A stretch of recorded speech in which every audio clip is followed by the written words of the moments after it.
Kereta sedap tu aku rasa kalau 100 aku bagi dalam 60 kot. Baru kilometer ke 3. Lagi 10 lagi.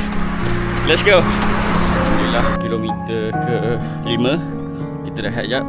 Kita minum ni energy gel daripada STR, perasa blueberry dalam ni.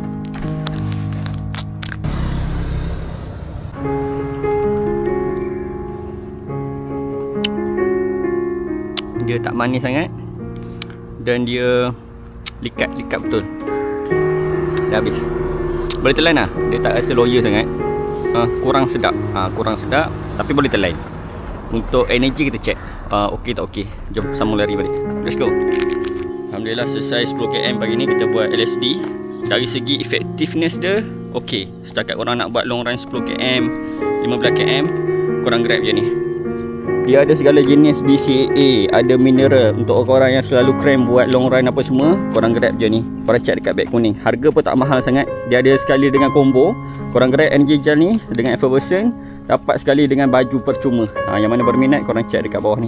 Sebelum habis stok, sebelum harga naik, korang check sekarang. Assalamualaikum.